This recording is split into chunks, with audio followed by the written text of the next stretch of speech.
Tonight, an Ontario cold case, nearly 5 decades old, cracked. There is relief, and we know what happened. How police finally identified the victim and laid charges. First climate change, now add El Niño. A stark warning from global scientists that global temperatures could hit a record high. 2024 may be the warmest year in recorded history. A missing bird that has a Montreal neighborhood talking. The peacock was looking in the window and the dog was freaking out. An unusual search and rescue mission for a white peacock. This is The National with Ian Hennemansi. For nearly 50 years, her murder was a mystery, but tonight we've learned police have finally cracked an Ontario cold case. Jewel Parchment Langford disappeared in 1975. Her body was found in an Ontario river. Investigators struggling to identify the remains until now. Our colleagues at Radio-Canada were first to report on the major development in this case. Marina von Stackelberg shows us the breakthrough thanks to DNA and genetic genealogy. Nearly 50 years after she died, a new tombstone. Finally home and at peace, Jewel Parchment Langford. The 48-year-old Tennessee woman went missing in 1975, soon after moving to Montreal. Police investigated, but the case went cold. Up until my grandmother's death, she never let up on trying to find her, hired private investigators to try to locate her and see if anybody could find anything. Nothing ever turned up. The link never made until now to a woman's body found just a month after Langford disappeared. Dumped in a river along the Trans-Canada Highway between Montreal and Ottawa.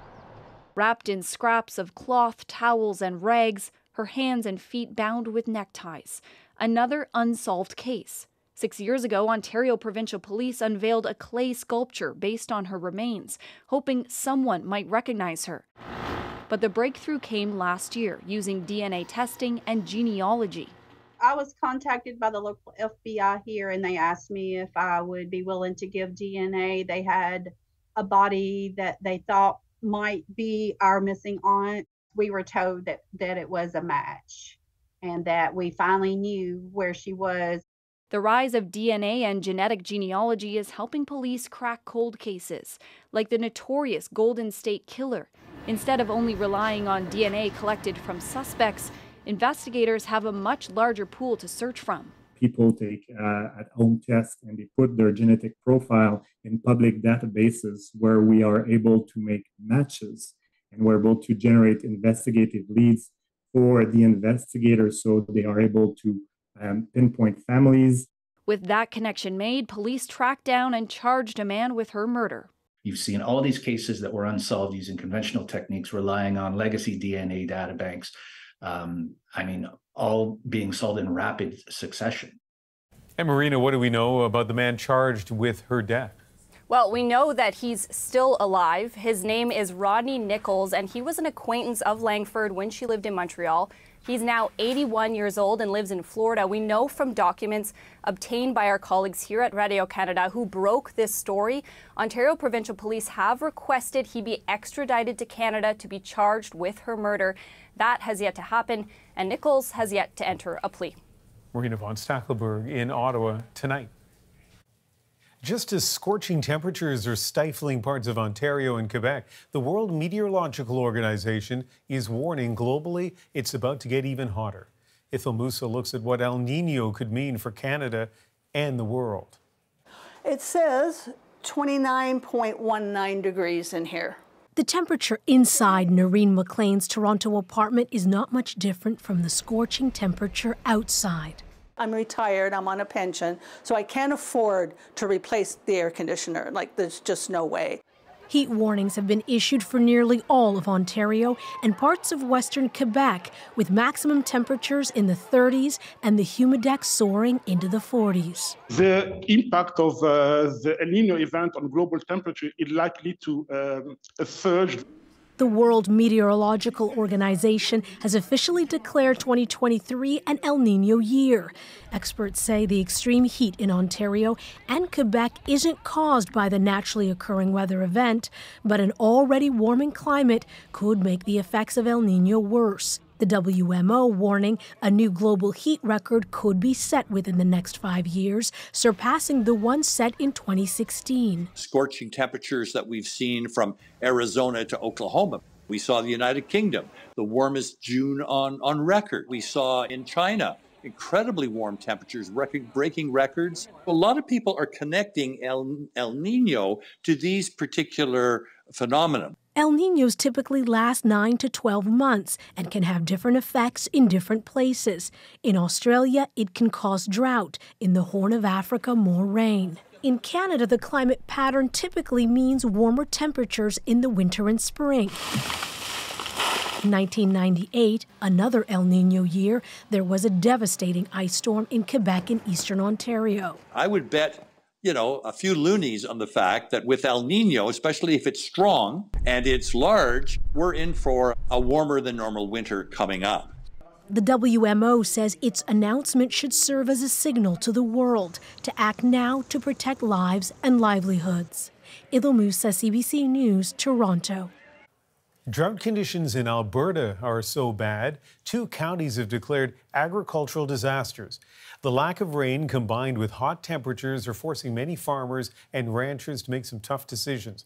They shared their stories with Aaron Collins. On this Alberta ranch, it's been so hot this year, you can almost see it. The ground here bone dry. The wait for rain nearly as long as the coulees that carve through this part of the world. We're less than 50% average moisture for rain in the last 2 months. And now the prairie's just burning up and it hasn't really greened up at all. Making it difficult for the cattle that graze here to find food. This looks pretty dry. What should it look like? Yeah, it's extremely dry. A lot of this is last year's growth and it should be lush green and you should be very hard to tell what last year's growth was. So again, really nothing for the cattle to graze on this year. They're going to live on last year's growth, and then once that's gone, it's gone, and we'll have to make some decisions. Those tough choices include selling off part of his herd, a necessity after 4 straight years of drought here with no end in sight. These warming trends will continue, and the impacts on drought and on extreme events will be increased in the future. Well, that shift driven by climate change means agriculture producers need to adapt. More efficient water use, reduced water, and deficit irrigation. These are the methods that are done in other parts of the world. And they're happening in southern Alberta, too. Farmers here embracing change out of necessity. What does a farmer need to do to succeed moving forward? Like we always had, we have to adapt. So we adapt for technology. We'll use irrigation, but more precision irrigation. We use different crops with different genetics that allow us to make more efficient use of the water. But even those steps aren't enough to save some crops. Those little roots are chasing moisture right now, and if we don't get rain, it'll just die. These fields just down the road aren't able to be irrigated. There simply isn't enough water to go around. We probably won't take any crop off of here. These plants have started, but they've got no moisture to chase down. Many grain farmers here will likely turn to crop insurance after another long, dry year. Ranchers don't have that option, something they'd like to see change. Both are looking to the sky to give them what they really need this year: more rain. Aaron Collins, CBC News, near Iron Springs, Alberta. We're getting a clearer picture tonight of just how strong that tornado was that tore through central Alberta this weekend. Researchers who analyzed the destruction north of Calgary say it was an EF4 with top wind speeds of about 275 kilometers an hour. That makes it one of the most powerful twisters ever recorded in Canada. It destroyed several homes and flipped a 10,000-kilogram combine. Investigation's ongoing. We do have one person in custody who's facing charges. Alberta RCMP have charged a 40-year-old Lake Louise resident with arson after this staff residence went up in flames yesterday. About 160 people were displaced, some of them international workers. Many lost everything but the clothes on their backs, including passports and equipment. The community now rallying to help. Quebec police say they found 2 bodies in Rivière-Éternité, where a man and woman went missing after being swept into a river on Saturday. Teams have been searching for the 2 since a mudslide drove them into a surging river after a massive downpour. Police haven't yet confirmed the identity of the bodies. To the Middle East now, where the Israeli military is starting to pull out of the occupied West Bank city of Jenin. Troops bulldozed through Jenin's refugee camp for 2 days. 13 people were killed. Israel says the target was terrorist and that the operation was successful. And as Chris Brown shows us, in Jenin there is ruin and misery. Israel's military may have started to withdraw from Jenin, but thousands of civilians who were caught in the crossfire are still dealing with the consequences. Since yesterday, it's been difficult, said this man. A drone was shooting at us, and we're all so tired, we've had nothing to eat or drink. Israeli soldiers use stun grenades and tear gas to clear areas as they search for militants in the densely packed refugee camp. Its military claims ammunition, explosives, and a warren of hidden passages were discovered under a mosque. The violence, however, was not contained to Jenin. In Tel Aviv, a Palestinian man crashed his car onto a crowded sidewalk and then went on a stabbing rampage, wounding at least 7. It was in retribution for Israel's raid, said Hamas, who claimed the man as one of their members. He got out through the vehicle's window, said a teacher who saw the attack. He had a knife in his hand and started chasing civilians, and we ran for our lives.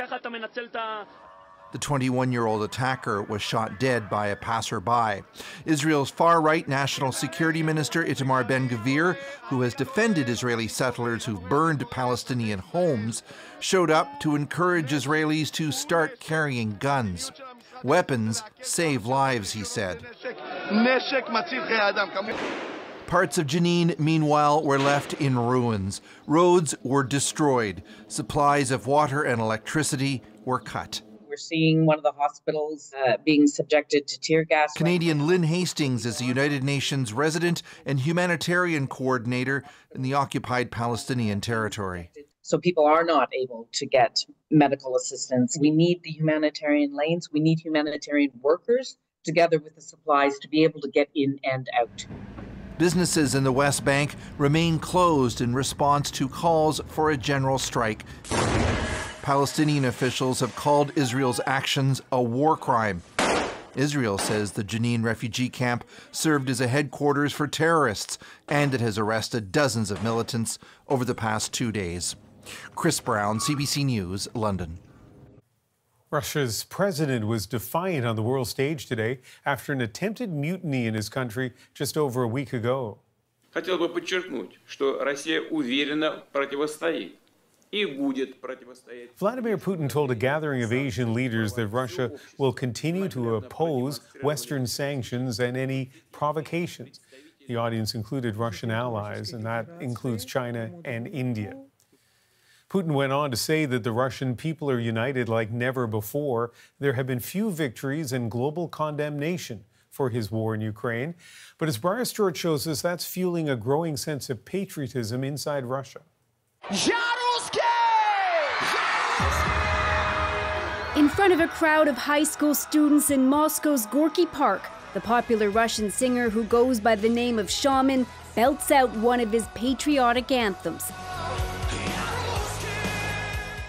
It's called I'm Russian, and lyrics include I'm Russian in spite of the whole world. It's part of a patriotic movement that's led to student groups popping up on university campuses. I think in hard times, the nation should always should stand for one idea, for one mission. And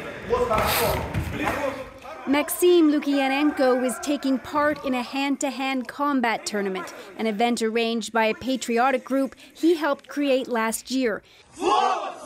He admits the group, which at times dresses in military uniforms, has drawn the ire of some on campus, but insists the controversy has driven others to join. One of their events included raising money to buy drones for Russian soldiers. I see a real increase in patriotism.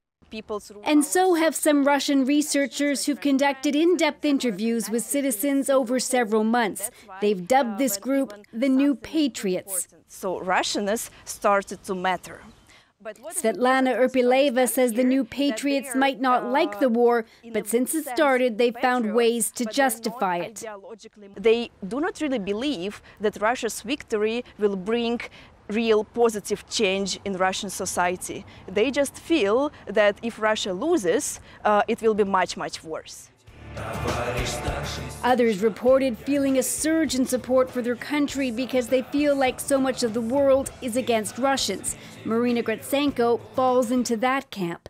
I didn't really agree with what's going on in the beginning. But the sociology student told us she feels more patriotic now because of reading hateful comments directed at Russians online. About me, I know lots of people, and I see lots of people on the internet who are saying, well, I used to support Ukraine, but I see they truly hate us. A year and a half on, some young people are rallying behind Russia because they believe their future will look much brighter if the country is victorious. Briar Stewart, CBC News, London. Hong Kong's chief executive says 8 activists accused of violating the territory's national security will face justice no matter where they go. They will be pursued their entire lives, he said. Arrest warrants and bounties were issued yesterday for the 8 who live in exile in several countries, including Canada. Afghanistan's Taliban government has ordered hair and beauty salons to close. Women's freedoms have quickly ebbed away since the Taliban took control in 2021, barring them from schools, gyms, and parks, and restricting them to revealing only their eyes in public. The salons have 1 month to comply. At least 10 people were killed and dozens injured in 3 mass shootings in the U.S. this long weekend. Last night in Philadelphia, 5 people were killed when the shooter, wearing body armor, opened fire on the street, striking people apparently at random. One of the wounded, just 2 years old. Sasha Petrusik takes us through the violent holiday weekend.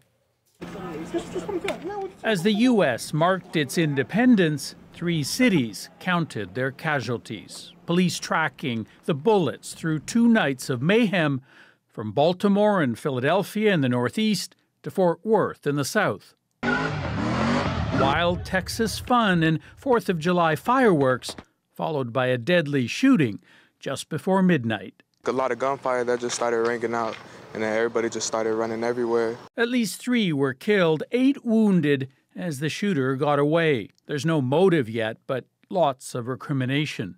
It's senseless, man. You know, you had people come in to a family environment with guns and start shooting randomly, and we've got to be better than this as a community. Heartbreak in Philadelphia as well.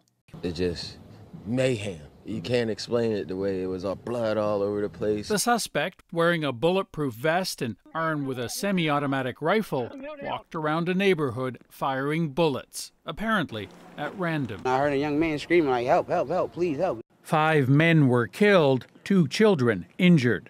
This was a terrible, tragic situation that has traumatized the community. We are begging Congress to protect lives and do something about America's gun problem. U.S. President Joe Biden made a similar plea at a teachers' convention. Banning assault weapons and high-capacity magazines, extensive background checks, they're part of the answer. They'll make a big difference. A neighborhood block party in Baltimore was also disrupted by violence. Again, no clear motive. Kept hearing pop, pop, pop, pop, pop, pop, pop, pop, and I thought at first fireworks, but it didn't stop. 2 people were killed here and 28 injured, half of these children. I feel like we're in a war. Why we have guns? Why kids have guns? Questions from victims' families that the U.S. seems unable to answer, as mourning overshadows celebrating on this 4th of July. Sasha Petrusik, CBC News, Toronto. A white substance that prompted a brief evacuation of the White House over the weekend turned out to be cocaine. It was reportedly found in a work area of the West Wing. The fire department was called and the substance was sent for testing. An investigation is underway. The UK is shifting its approach to the HPV vaccine, moving from 2 doses to 1. The vaccine is effective in preventing cervical cancer. Scotland and Australia already made the move. Our health reporter, Lauren Pelly, looks at whether Canada will follow suit. Starting this fall, preteens in England will need just 1 HPV vaccination. Regulators there say global evidence backs that approach. One study out of Kenya showed a single dose appeared highly effective for avoiding HPV infection in young women over an 18-month period. Whether you give 1 dose or 2 doses basically gives you the same amount of protection. The chair of Quebec's immunization committee believes Canada should consider a shift.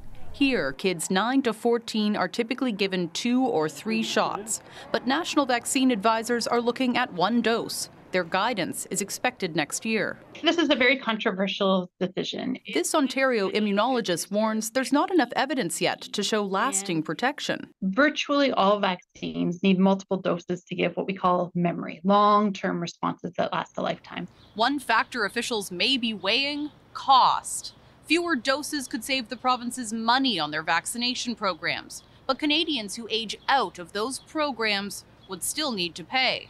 She was told that for all 3 necessary dosages of the Gardasil vaccine that it would be $600. In this viral video, London, Ontario resident Gillian Cameron called out the high costs adults face. Are you going to pay for groceries, or are you going to get this vaccine? Cameron has started a petition calling on the Ontario government to offer free HPV shots for everyone under the age of 26. More than 30,000 people have signed it. I've had people reach out to me who have had loved ones, who have died from cervical cancer or HPV-related cancers. While the ideal number of doses remains up for debate, both advocates and experts stress these vaccines work to prevent cancer and prevent deaths. Lauren Pelly, CBC News, Toronto. Some Canadian businesses want the federal government to intervene in the ongoing strike at British Columbia ports. The group, Canadian Manufacturers and Exporters, want ports and rail lines designated as essential infrastructure. More than 7,000 workers have been off the job since Saturday. They staff more than 30 ports, including Canada's busiest in Vancouver. Today, in a tweet, Canada's Labour Minister encouraged both sides to immediately return to the bargaining table and remain there until a deal is reached. Hockey Canada has appointed a new president and CEO nearly 9 months after scandal pushed the old one out. Katherine Henderson will begin in September. She spent the last 7 years as CEO of Curling Canada. Henderson takes over as Hockey Canada looks to rebuild following outrage and pulled funding over its handling of sexual assault allegations. For the first time, a degenerative brain disease linked to contact sports has been found in a female athlete. You can't live in a bubble. We just have to be very mindful of the risks that we're learning as science evolves. Concerns women could be particularly vulnerable. Next. At the center of an addiction crisis, the lives of moms and their kids transformed. If we can keep children with their parents, and if we can help people learn how to parent, that's how the world changes. Hope for a better future on Vancouver's downtown east side. And later, the great escape of a rare bird. I'm quite optimistic that we'll manage to catch it. How, I don't know yet. On the trail of a white peacock in a Montreal suburb. We're back in 2.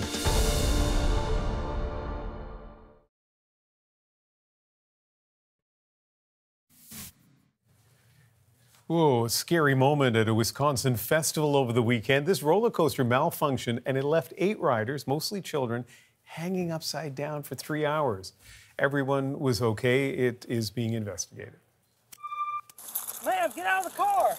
Come on, take your seatbelt off. Take your seatbelt off. Are there deputies? Take your seatbelt off.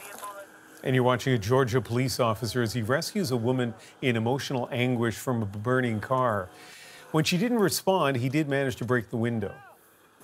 Come on, get out of the car! Come on! Ow! Hey, is there anybody else in the car? The officer confirmed no one else was in danger. The woman reportedly in medical distress during the ordeal, but she is expected to make a full recovery. A former Aussie rules footballer has become the first female athlete diagnosed with CTE. That's the brain disease associated with contact sports. Heather Anderson suffered at least one concussion, and she took her own life at the age of 28. Katie Nicholson shows us what some other women in sports are thinking tonight. On the field, Heather Anderson was known for her signature pink helmet. I think it just gave Mum a sense of security knowing I was a little bit protected out there. But the late Aussie rules footballer has a new legacy. Anderson is now officially the first female athlete to be diagnosed with chronic traumatic encephalopathy, or CTE, the degenerative brain disease linked to contact sports like football and hockey, which can lead to dementia and cognitive and mental health issues.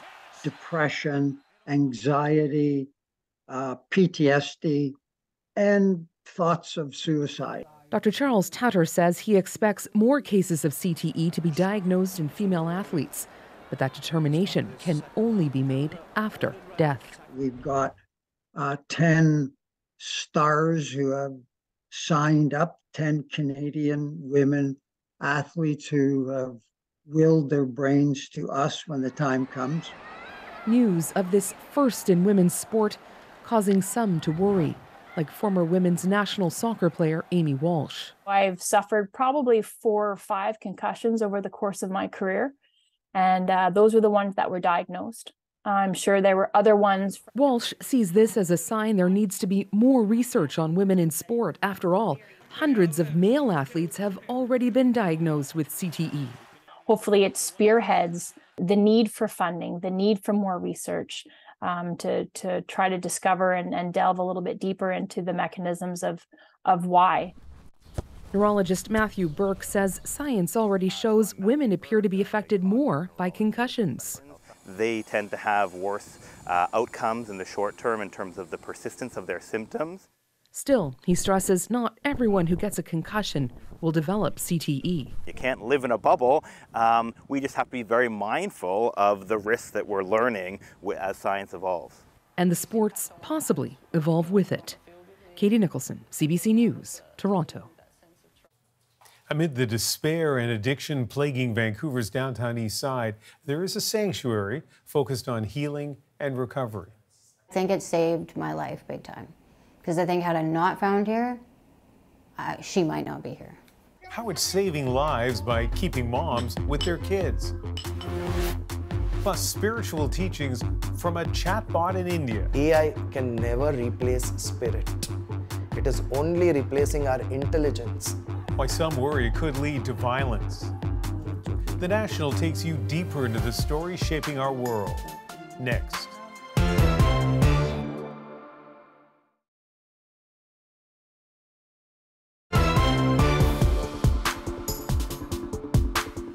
Deaths from illicit drugs are, in the words of BC's chief coroner, a crisis of incomprehensible scale.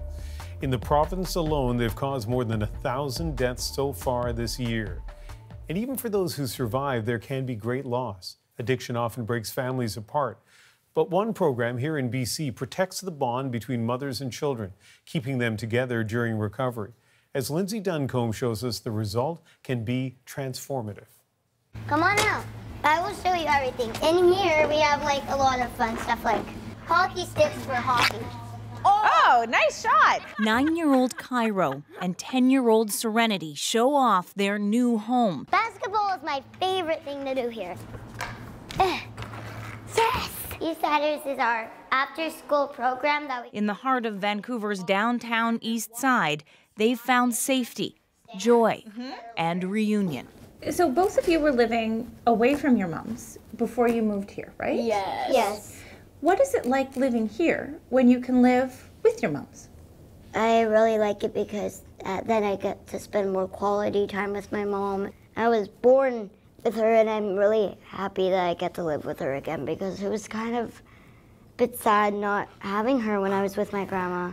Why don't we do twist and shout? Yes, that one is definitely a banger. Okay. Come on,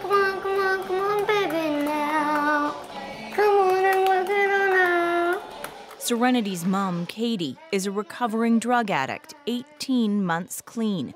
Katie started using drugs at 14. She spent her childhood in a series of foster homes.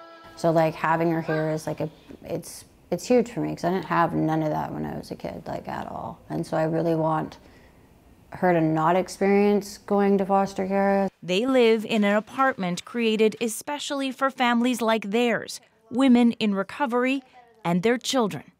I really love this building a lot. I think it saved my life big time. Because I think had I not found here, she might not be here, you know. And without her, where would you be? Probably out there using, and probably dead by now. Katie's 2-bedroom apartment is one of 63 housing units in the Union Gospel Mission's Women and Family Center. The building is just over a year old. It cost $36 million, funded mostly through donations and housing grants. The concept? Keep families together, create the supports to help them heal, break the generational cycle of addiction. You know, I hear people say, how can we clean up the downtown east side? And just these flippant attitudes about homelessness, poverty, and addiction. And they don't understand trauma. They don't understand the systemic issues. And if we can keep children with their parents, and if we can help people learn how to parent, that's how the world changes. That's how things change. Where's the dodos? Yeah. Director Tara McDonald hangs out on the second floor whenever she can. This is where mothers in recovery live with their infants. And being in a place like this then would allow them to keep that baby? Yes, absolutely. So usually there's a supervision order in place, which means when mom and baby are being discharged from the hospital, they are not able to just go home with baby, but they need to come somewhere where there is that parenting support. Everything here designed for hope, comfort, and practicality. A bottle sterilizer, bottle warmer. It doesn't feel institutional. There's a warmth somehow. Yeah, and we do get that feedback from the moms when they come. They love the space. Any one of us is learning as we go as a parent. Any one of us needs support. So how much more for people who have all these obstacles or barriers, or there's the stigma. So we really look at it as like we get to partner with them and come alongside as they go on this parenting journey. How do you make bran muffins? There are after-school programs for children, on-site daycare, and programming for the women. They grow food in a rooftop garden and can earn money repairing donated clothes. Okay, ready? And it goes. What's unique about the center compared to similar programs is how long families can stay, up to 5 years. Research shows that timing reduces the possibility of relapse significantly. Cheers. That's a very good timeline to make some really good goals, you know. Enough time for Tia to complete a 4-year degree in social work. This is my dining area and the living area. There's so much light. I know, my beautiful view. So what are we looking at? There's downtown Vancouver. Downtown, yep. There's North Van over there. Tia and her son Cairo have lived here for 10 months now, feeling worthy of this place, this chance, this view is new. I just felt really loved on, really cared for, right? When we got this apartment, you know, that we truly did deserve it. Addiction came quickly for Tia. Crystal meth was an escape from domestic abuse. In a year, she lost her job as an early childhood educator, contact with her family, and custody of her son. I felt a lot of shame about myself as a mother, as a woman, you know, especially having come from like a really good family and a career. A bad hit, meth laced with fentanyl, landed her in hospital. An outreach worker connected her to UGM. Detox and treatment followed, then a chance to be reunited at the Women and Family Center. Everything I do is for my son, you know. Having family members and generational trauma, I think I want to be able to, I want to stop that cycle with myself. Okay, ready? How about I do it? Oh my God. Serenity is making friends, doing well in school, and seems happy. It's a lot better between us now. that we live here. It's an amazing place. I've really seen a significant change in her behavior and how she acts. What's that like? Oh, it's huge, because she'll just randomly go, I love you, you know, and like, I've been waiting to hear that for a long time, so, yeah. The center Lindsay visited has a wait list of families ready to move in. There are vacant apartments, but the issue isn't space, it's qualified staff. They are trying to hire more people so more women and families can benefit. Coming up in India, artificial intelligence is giving spiritual guidance, answering questions about a holy scripture. It's miscommunication, misinformation based on religious texts. Salima Shivji shows us the concern over the chatbots some say are playing God.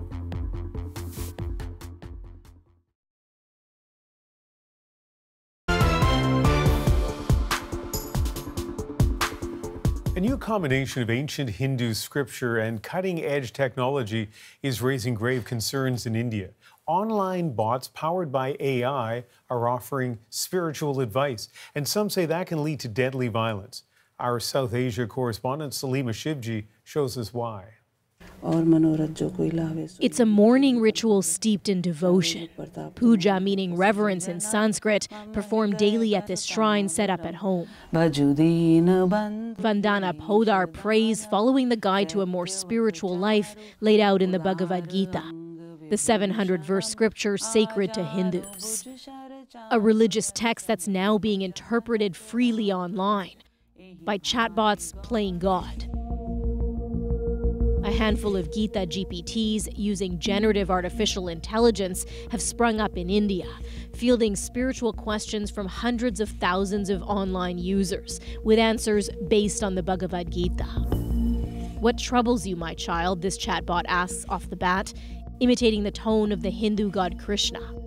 Another calls itself a repository of knowledge and wisdom. It's new technology with the power to veer off script, experts say, into dangerous territory condoning violence. Several of the bots consistently provide the answer that it's okay to kill someone if it's your dharma or duty. It's miscommunication, misinformation based on religious texts. And it's flirting with disaster, this AI and legal expert says. And what does a bot do? It gives you a literal answer. And that is the danger over here. She says that potential danger is more acute in a country like India, where religion is so central and often emotional, where communal violence flares up, at times with deadly consequences. Who is affected? A poor shopkeeper somewhere, his shop will be burnt.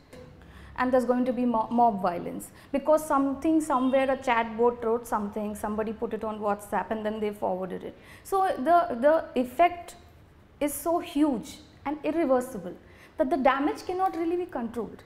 So AI is still not there yet where it can be totally trusted. This young tech entrepreneur who created one of the religious chatbots acknowledges there are issues, but Saman Garg insists he's doing all he can.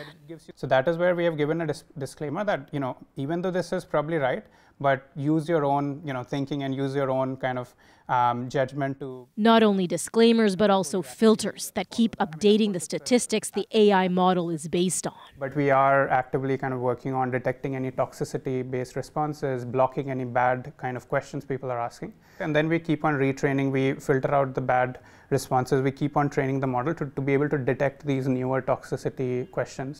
He believes the pitfalls are outweighed by a key benefit, getting young people interested in an ancient religious text. But at this weekly class to study the Bhagavad Gita's meaning, the idea of outsourcing spirituality to machines is highly distasteful, especially for the guru leading the session. It's always better that human touch. It is always there. It's a spiritual thing. AI can never replace spirit. It is only replacing our intelligence. The beauty of learning from debate with others is being lost, he says, even as the online religious bots are proliferating with little control. Salima, you mentioned the lack of control over these religious chatbots. What's the stance of the Indian government? Well, it's a question so many governments are struggling with. Indian officials informed Parliament earlier this year that the government does not intend to draft a law to regulate the growth of artificial intelligence in the country, even though the minister responsible does say that there are ethical concerns and risks. So saying no to regulation goes against what some other jurisdictions are doing. The EU, for example, has a proposed AI Act, and the United States is looking at drafting and working on an AI Bill of Rights. Salima Shibji reporting from Mumbai. Coming up, a Montreal suburb is on the lookout tonight for a rare bird. The search for the white peacock that is proving elusive. Plus, when you see it on the horizon, it's so huge. You know, it's stunning. What's behind these striking lunar images? It's coming up in our moment.